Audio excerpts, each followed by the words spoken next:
So as you can see, just gonna watching the new movie, The Kingdom of the Planet of the Apes. And here are my thoughts on my full movie review. If you want my shorter 60-second reaction, no spoilers, I posted that yesterday right after watching the movie. You can go check it out on my TikTok. That's no spoilers. You can check it out. What a wonderful day.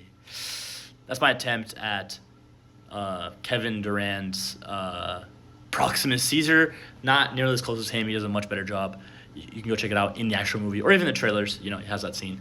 But I freaking love this movie. I mean, I really enjoyed it. I've seen pretty solid reviews all around. I've seen some mixed, like medium reviews. Some people really enjoyed it. I loved it.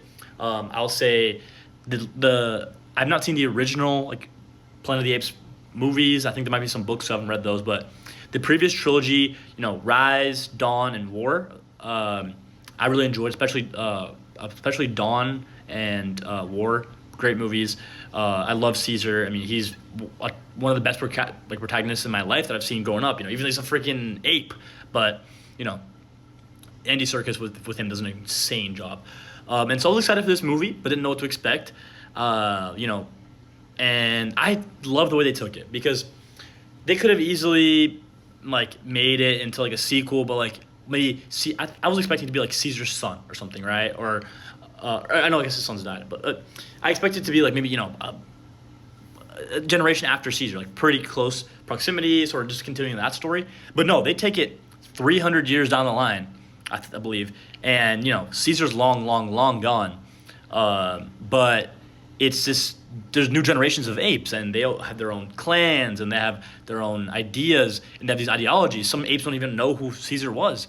Other apes are taking Caesar's name in vain, or not even in vain, but they're using it to justify like horrific acts. Others are such as Rocca, who's a great character. He's there to try to teach the order of Caesar. So I love like the dynamic of Caesar was this legendary hero, right? But over time, legends fade, and then some people might try to use those legends to justify different things. Others try to teach what they think is, you know, the tales of those legends. So I really enjoyed that aspect. I will say it is a little slow building up, right? So you kind of don't understand what's happening. The plot isn't confusing, but it's unclear for the first maybe hour. I enjoyed the background. I enjoyed kind of building up and meeting these characters because for me, then it made, you know, the scenes more emotional later on. But I will say the first hour or so is a little slow. I wouldn't call it boring, but I would call it slow. But once you kind of get what's happening, you know, it's Proximus Caesar is destroying all these ape clans and sort of stealing them and making them as part of his kingdom and having them work to destroy this wall, a barrier to access some like human files. And you get that like there's a human and she can actually speak. And once you kind of understand what's happening, it gets a lot more exciting. And like the action scenes at the end are intense. They're grueling. They're very hard hitting. But it takes a while to build towards that. But I enjoyed the build-up. I thought it was interesting, you know, to kind of see how different people react to Caesar. Who knows who he is? Who doesn't know anything about him? And then the characters are great. The cinematography is phenomenal. It's also, you know, mostly CGI, and like it's good CGI. Like it is beautiful CGI. The apes look better than ever. Like they look somehow even better than the last trilogy, and they already looked great in the last trilogy. So shout out to some of the characters here. So Noah, one of the main character, played by Owen Teague, phenomenal. Proximus Caesar, I wish we saw more of him. He's a great villain and sort of antagonist type character. And I Kevin Durant as Proximus Caesar, wow, just wow. I mean, what a beautiful day, and all these you know, all very quotable character. And then I mentioned Rocca already. He's played by Peter McCone. Pete is great too, funny, kind of charismatic character. Silva and Koro pretty good. With Ananya, played by Travis Jeffrey. Sylvia played by Eka Darville. Suna played by Lydia Peckman. Like the cast by name, you might not recognize them, but they do great. So I recommend like it's some of the best visual effects you'll see.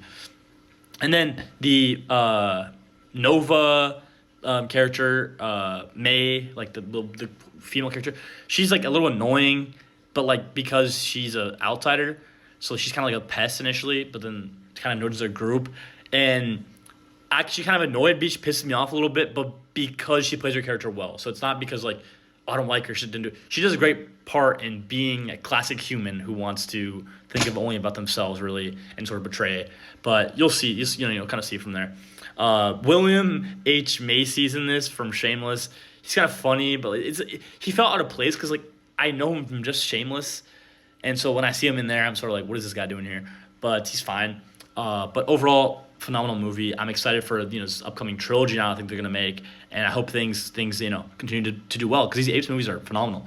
4 in a row that have really done well in my opinion. So my final rating is a 8.5 out of 10. But let me know your thoughts.